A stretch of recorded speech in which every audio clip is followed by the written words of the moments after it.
I'm Cathy Brooks. I'm from San Francisco, but right now in Austin, Texas, at South by Southwest, on the Flipboard red couch at Moonshine for the Nokia lunch conversation with Tim Kring. So we're grabbing some time on the couch first to talk with Tim. Hi, Tim. How are you? Good to see you. Nice to be seen. Well, and especially in this environment. Exactly. So you are a master of transmedia storytelling. You're really somebody who created transmedia storytelling with Heroes, this wonderful TV series. So talk a little bit about what transmedia storytelling has become since the days of Heroes. Well, in a way, transmedia storytelling is just a fancy word for telling story across multiple platforms. And we're now living in a time when we are almost never offline. People are always online and always connected to connected devices. And so if they're connected to these connected devices, as a storyteller, you have an opportunity and in some ways an obligation to reach people where they actually are. And they seem to be connected to each other. They seem to be connected in a social media way. And so you now have this tremendous opportunity to spread story across multiple platforms. So in the case of a television show where you have a mothership of a story to feed off of, the whole idea is to use that mothership and then send extensions to wherever people are. And so in a weird way, you're just fishing where the fish are. And that's the fancy, the word transmedia is kind of a fancy way of just saying cross-platform storytelling. It sounds less dry. Yeah, it sounds kind of fancy. It's a little academic, the idea of transmedia. So. Now, Conspiracy for Good, which is your, and I should say that my voice is also, this is also part of the South by Southwest thing.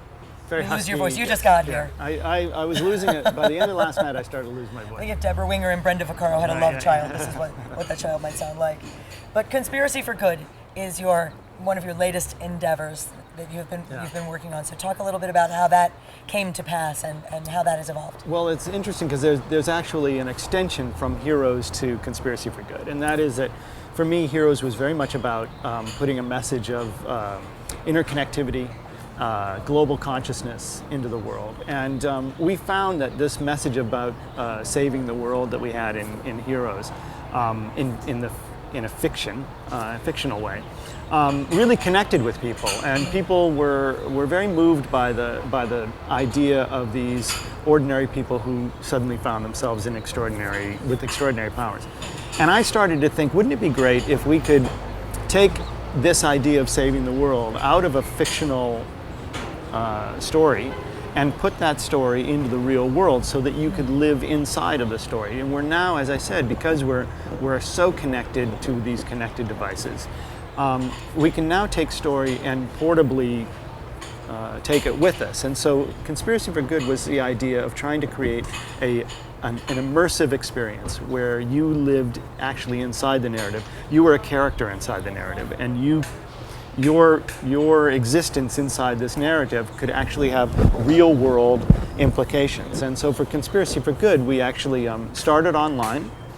We rolled into mobile and eventually onto the streets of London with up to 40 actors, interactive actors. And your participation in this narrative had real world results. In the case of Conspiracy for Good, we built and stocked 5 libraries in Zambia.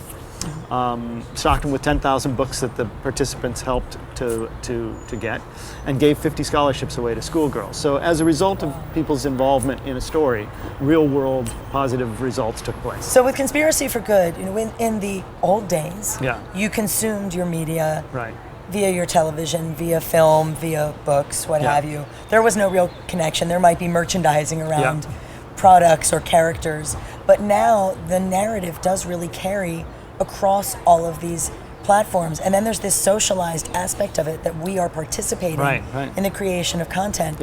But it's not about fiction, really. What you're doing is taking fiction and doing something real. Yeah, we're trying to blur the lines between, Conspiracy for Good sort of blurs the lines between reality and fiction. So the idea is that you are living in in a conspiracy. You're in a secret society, and this secret society has existed for thousands of years. You just didn't realize it.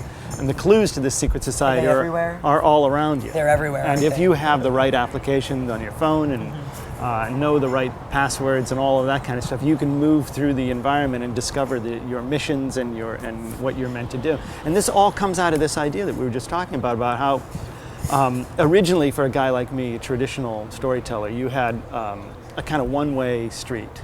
You told a story in television. 2 months later, the audience would watch it, and you were long on to something else by that time as a storyteller. You're moving, you're months ahead of where the audience is. And so there was really no feedback loop other than the Nielsen ratings, and anecdotally kind of like, did they like it or did they not? And they would vote with their Nielsen box. But nowadays, this tremendous immediate feedback loop that you have with the audience means that you can have an instant relationship with them, and that's both a good thing and a bad thing. But it's mainly just exciting and ever changing. How's it changed the way you're telling your stories, though? Because it used to be the storyboard, and once the storyboard was done, and you went and maybe you fixed things in post or not, but this changes the narrative. It's not linear anymore. Right, it's a three-dimensional narrative. It goes up, it goes down, it goes all over the place. The really exciting thing is that the audience, I said, has this kind of an immediacy, and they also are very voracious. They're extremely, they eat up story very quickly in this new environment. And so the real trick, and we found this on Heroes, where we exhausted 50 people whose job it was to push this content out into the world. We found that it was an endless cycle of you're just constantly tossing this content out into the world. So the real secret is to create as much user-generated